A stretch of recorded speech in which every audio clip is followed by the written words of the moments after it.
Dear guys, आज मैं literature और ग्रामर का 7वां सीरीज लाया हूँ।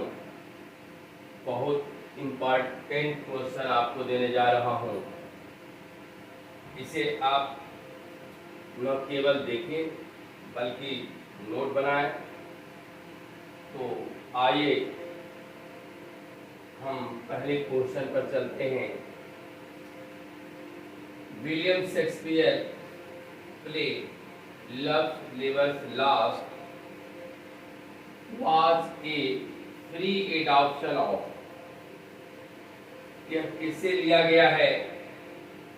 तो my dear guys, the Spanish tragedy of Thomas Kyd, Menaechmi of Plautus, Decameron by Boccaccio, none of these.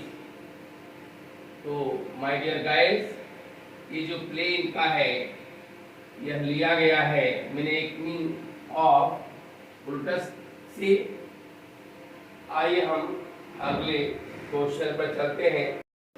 तो my dear guys, one of the best plays, The Tempest, is the last play of the Shakespeare's play. He was inspired to write it by which incident? तो my dear guys, बताएं वह कौन सी घटना थी जिससे William Shakespeare the Tempest को लिखने के लिए प्रेरित हुए। सिंकिंग ऑफ ए शिप, जहाज का डूबना, the defeat of Armada, Armada की पराजय, रिटर्न ऑफ द सेलर, नाविक का वापस लौटना, और किसी जहाज से नाविक का वापस लौटना, उस जहाज से, उस शिप से जो गायब हो गई थी। नन ऑफ दिस, इनमें से कोई नहीं। तो माय डियर गाइस, आपको बता दें ये द टेम्पेस्ट है, विलियम शेक्सपियर का स्वान सॉन्ग माना जाता है। और एक कहा जाता है कि एक द्वीप है जिसको कहते हैं कि शैतान का द्वीप था, यानी आइलैंड ऑफ डेविल्स। उस पे जो भी शिप जाती थी वापस लौट के नहीं आती थी, लेकिन एक जहाज ऐसी थी जिसमें सारे तो डूब गए, लेकिन एक नाविक जो है लौट कर वापस आया था, और उसी पर इन्होंने यह प्ले लिखा था। तो माय डियर गाइस, अब आपको स्पष्ट भी हो गया होगा कि दैट हैड डिसअपीयर्ड, वो शिप जो है गायब हो गई थी, लेकिन एक जो सेलर था वह आया था। तो आपका आंसर है सी। आइए हम लोग अगले क्वेश्चन पे चलते हैं। Third question, this is the noblest Roman of them all, is said by Cleopatra, Brutus, Antony और सीजर। तो माय डियर गाइस, ये पंक्ति कौन बोलता है, इसके द्वारा यह पंक्ति कही गई है, आपको पता है माय डियर गाइस। वास्तव में जूलियस सीजर में जो ब्रूटस है वह एक वास्तव में सज्जन व्यक्ति है। वह मिसगाइड हो गया है, मिसगाइड हो गया था जो कॉन्स्पिरेटर्स थे उनके द्वारा, वरना वह सीजर के खिलाफ नहीं जाता। जब उसकी मौत हो जाती है तो एंटोनी जो है, यही इसका आंसर है, एंटोनी ही बोलता है। तो जितने भी रोमन वासी हैं उसमें सबसे वह सज्जन है। तो माय डियर गाइस, आपका आंसर सी होगा। एक ग्रामर का क्वेश्चन है, चौथा number, the reason for his failure is because he did not study at all. तो माय डियर गाइस, वह असफल हो गया, उसकी असफलता इसलिए हो गई कारण कि वह पूरी तरह से एट ऑल पूरी तरह से अध्ययन नहीं किया तो देखें कहाँ एरर है। तो माय डियर गाइस, आपको बता दूं,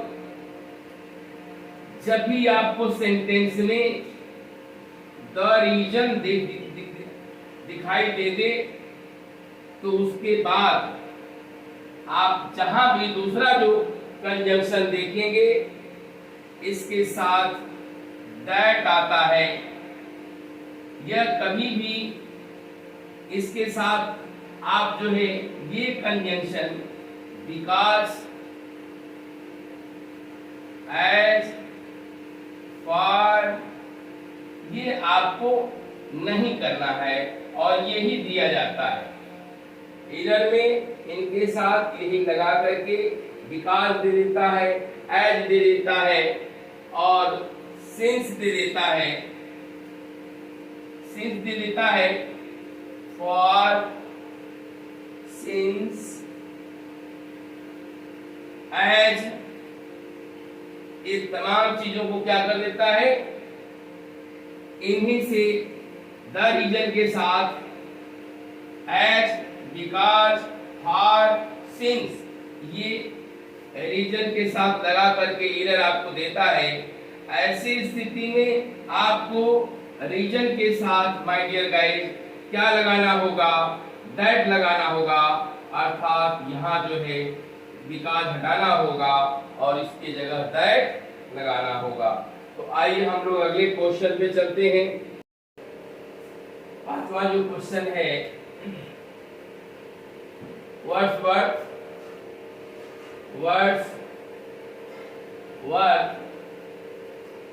in his writing was deeply influenced by words, अपनी रचनाओं में सबसे ज्यादा जो प्रभावित था वह किससे था, S T. Coleridge, William Godwin, Jean Jacques Rousseau and Immanuel Kant. तो माय डियर गाइस, आपको बता दूं, इन सारे लोगों से ही वर्ड्सवर्थ साहब प्रभावित थे। तो आपका जो आंसर है वह डी है। आइए हम अगले क्वेश्चन पर चलते हैं। तो six question, where from did Aldous Huxley borrow the title Brave New World. ये जो एल्डोस हक्सले ने ब्रेव न्यू वर्ल्ड लिखा है, ये शेक्सपियर के यह आप देखिए यह किससे बारो किया था। तो माय डियर गाइस, आप बताएं, यूपीएस से, आर्केडिया से, न्यू एटलांटिस से, द टेम्पेस्ट शेक्सपियर से, किसे लिया था। तो माय डियर गाइस, आपको बता दूं, यह द टेम्पेस्ट से बारो किया था और द टेम्पेस्ट जो है यह शेक्सपियर की स्वांग मानी जाती है। यह मिरांडा जो है क्या करती है, मिरांडा जो टेम्पेस्ट की नायिका है, ये मिरांडा का जो स्पीच है, एक्ट 5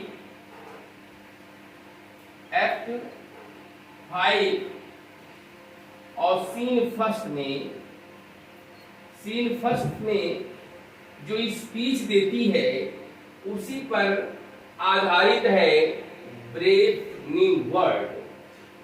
माय डियर गाइस, हमारे वीडियो को यानी यूनिक इंग्लिश चैनल जो मैं चलाता हूं उसको सब्सक्राइब करें, लाइक करें। माय डियर गाइस, आपको बता दूं, आपका प्रोत्साहन, आपका लाइक ही हमारे उत्साह को बढ़ाएगा। इसलिए निवेदन है कि आप इसे लाइक करें, सब्सक्राइब करें। थैंक्स।